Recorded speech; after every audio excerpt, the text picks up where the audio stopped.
जी, examiner ने आपके पास एक लिक्विड दिखाया है, इस लिक्विड की डेंसिटी रो है, राइट। लेट शॉर्ट इसमें प्लेस करते हैं, इसका वर्टिकल क्रॉस सेक्शन एरिया जो है वो आपके पास ए है।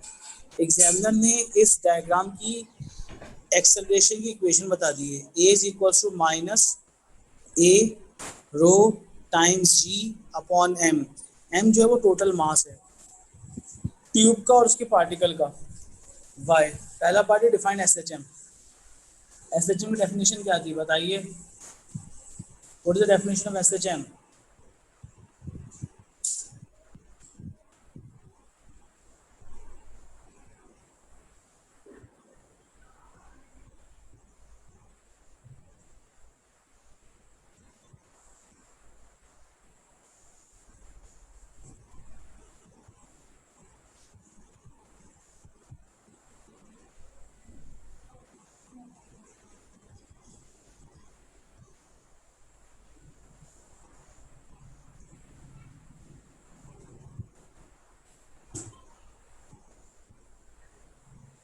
जी, एस एच एम की डेफिनेशन क्या बताई थी? A motion in which acceleration is directly proportional to negative of its displacement. ये डेफिनेशन थी आपके पास। तो अगर आप एस एच एम की बात करना चाहते हो तो एस एच एम की मोशन थी a motion in which acceleration is directly proportional to negative of its displacement. ये acceleration is directly proportional to acceleration is directly proportional to displacement and minus sign shows direction towards center. अब examiner बोलते हैं आपके पास show that the tube is performing SHM with the frequencies given by।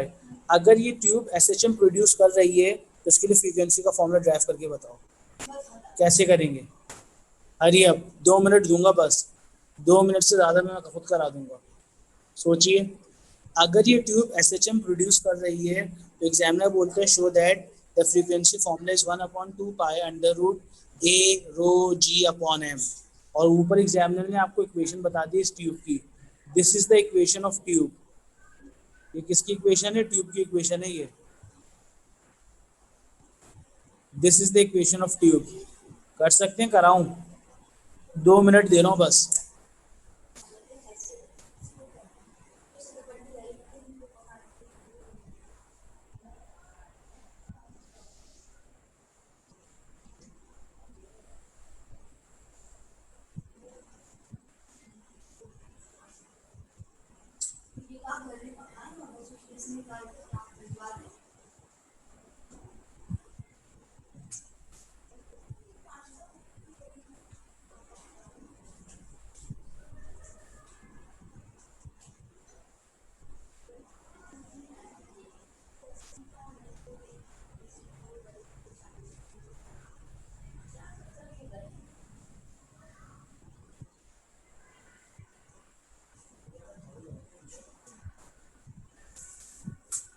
Ji, 1 minute गुजर गया, करवाऊं? हो गया, starting में करा देता हूँ। आपके पास एग्जामिनर ने इक्वेशन बताई है a is equals to minus a rho g upon m y. Acceleration की एस एच एम की जनरल इक्वेशन क्या होती थी? Minus omega square x. अब यहाँ पे x का मतलब है डिस्प्लेसमेंट, यहाँ पे एग्जामिनर ने y का मतलब क्या बताया है? डिस्प्लेसमेंट। तो इसका मतलब होगा x और y आपस में बराबर हैं, तो मैं लिख सकता हूँ a is equals to minus omega square y। तो जब मैं इसको और इसको कंपेयर करेंगे तो इसका मतलब होगा a के बराबर होगा, माइनस माइनस के बराबर होगा, y के बराबर होगा। तो ओमेगा स्क्वायर बराबर निकल आएगा a times rho times g times M. तो जब आप इस पे रूट लगाएंगे तो इस पे भी रूट लगाना पड़ेगा, तो ओमेगा का फॉर्मूला आपके पास आ जाएगा under root of A rho g upon M. Since एक बात आपने पढ़ी थी, ओमेगा खुद किसके बराबर होता था? You have to discuss omega is equals to 2 pi upon T और 2 पाई एफ। एग्जामिनर ने यहाँ पे फ्रीक्वेंसी की बात की है प्रूफ करने के लिए, तो इसका मतलब होगा ओमेगा की इस वैल्यू को लिख देंगे under root of A rho g upon M should be equals to 2 pi f. Now f make as a subject, तो 1 upon टू पाई इधर आके डिवाइड हो जाएगा, तो 1/2 पाई अंडर रूट ए रो जी अपॉन एम। क्या आपने ये प्रूफ करना था? यस, यही तो आपने प्रूफ करना था। तो लिख देंगे इधर हेंस प्रूफ। तो आपने यहाँ तक प्रूफ कर दिया है, हेंस प्रूफ। क्या ये बात समझ में आई या गुजर गई? Hurry up.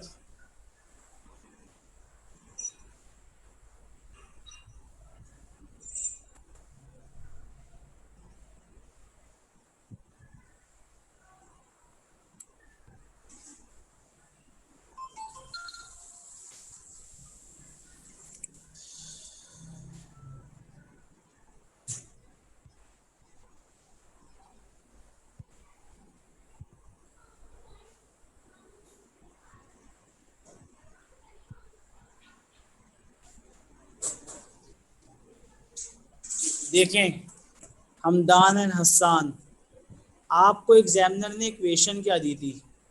एग्जामिनर ने आपको लिख के दिया था,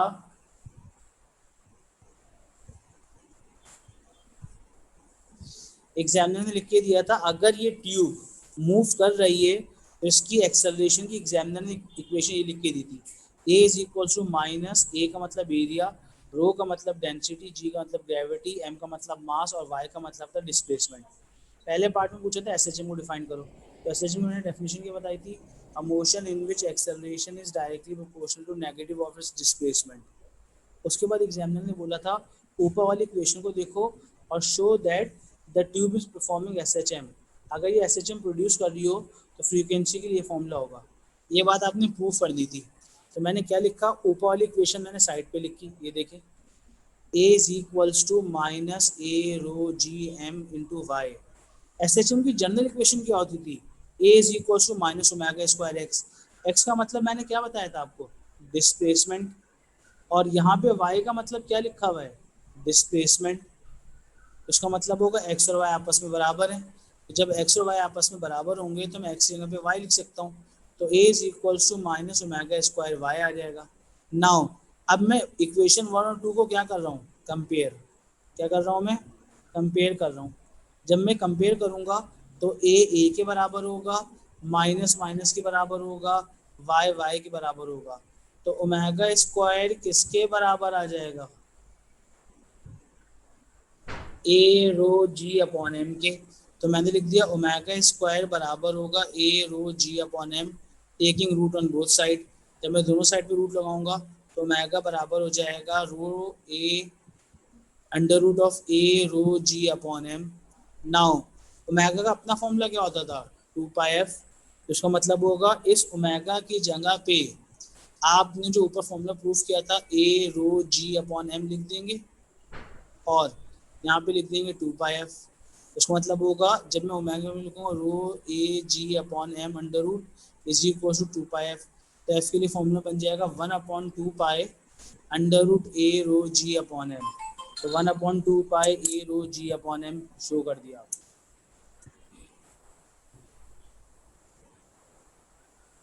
अगला पार्ट ये आपने खुद करना है, इसको मैं बड़ा कर देता हूँ।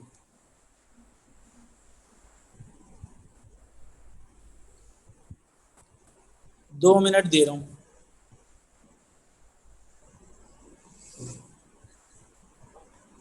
हरी अब व्हाट्सएप पे मैसेज करना अगर हो जाए।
जी हो गया second part.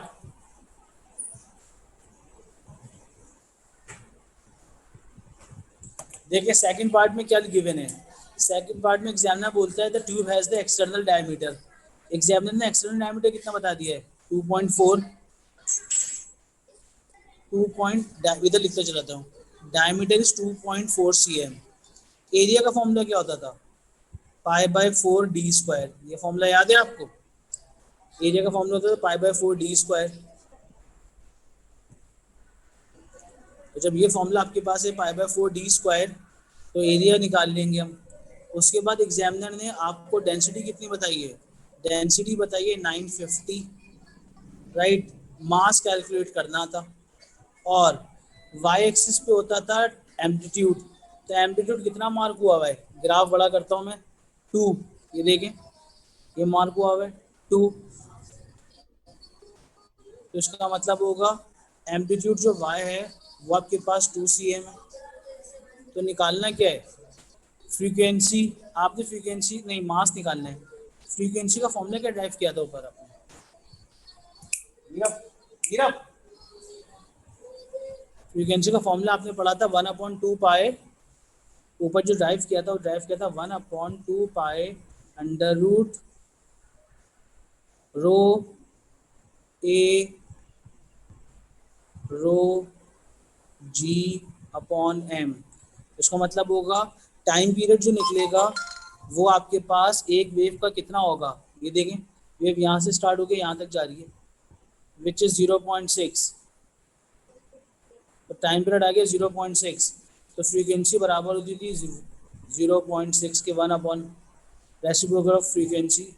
Time period is frequency, तो यहाँ लिखेंगे 1/0.6 is equals to 1/2 pi under root. Area का यहाँ लिखेंगे पाई/4, और डायमीटर कितना था 2.4/100 का होल स्क्वायर। डेंसिटी कितनी है 950।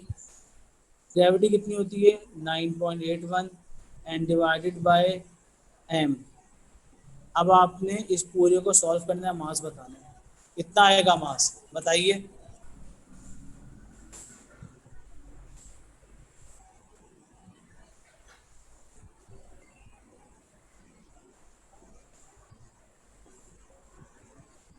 एम्पलीट्यूड 2 ही तो है। जब ग्राफ स्टार्ट हो रहा था तो एम्पलीट्यूड कितना था, ये देखें, ये मीन पोजीशन है, मीन से कितना था -2। आहिस्ता आहिस्ता एम्पलीट्यूड क्या होता जा रहा है, कम। तो इसका मतलब होगा एम्पलीट्यूड का कम होना क्या बताया था कल, डैम्पिंग। याद आया, एम्पलीट्यूड का कम होना क्या बताया था, डैम्पिंग।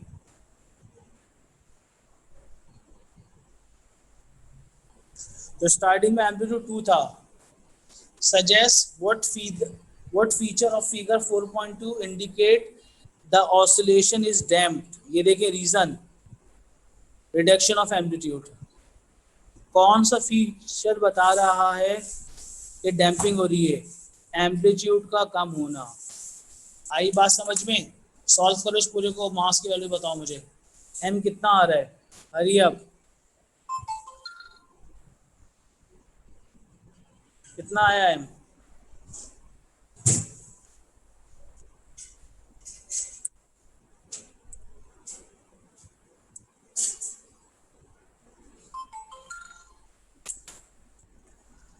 फिर मैं मार्किंग शेयर करता हूँ।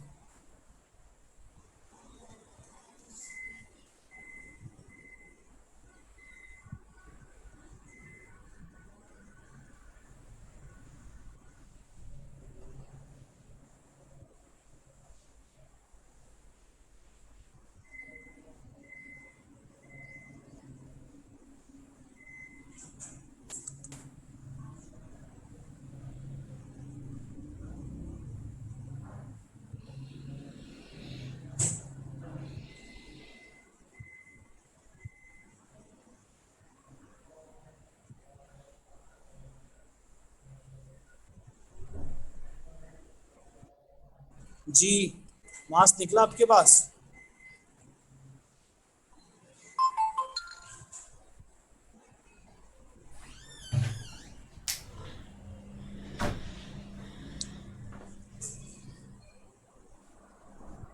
डैम्पिंग रेजिस्टेंस की वजह से होती है, मगर एम्पलीट्यूड आपने स्टार्टिंग में जितना गिवन था उतना लेना है, क्योंकि अगर डैम्पिंग ना होती तो एम्पलीट्यूड तो 2 ही रहता ना, तो फ्रिक्शन की वजह से कम होना शुरू हो गया।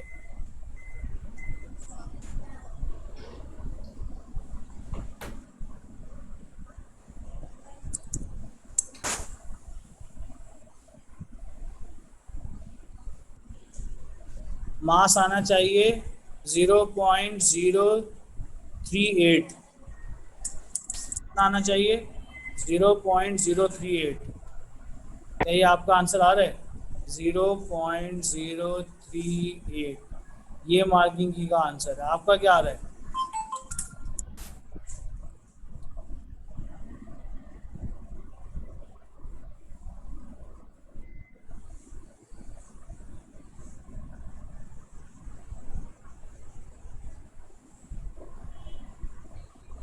वेरी गुड, जिसका ये आंसर आ रहा है। अब इससे अगला सवाल, एक और आउटस्टैंडिंग सवाल, जून 6 का था, ये बहुत ही खूबसूरत सवाल है।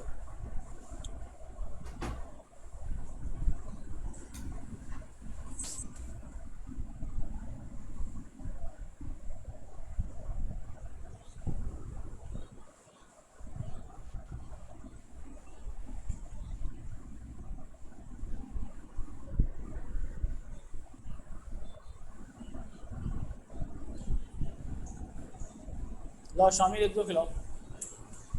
ये सवाल उससे बहुत अच्छा है, ये पिस्टन है।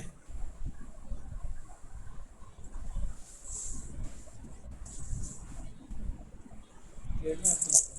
प्लेट में निकाल, प्लेट में रख दो।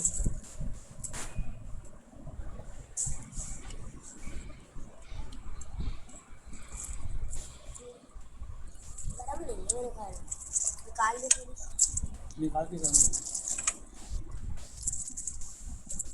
सारी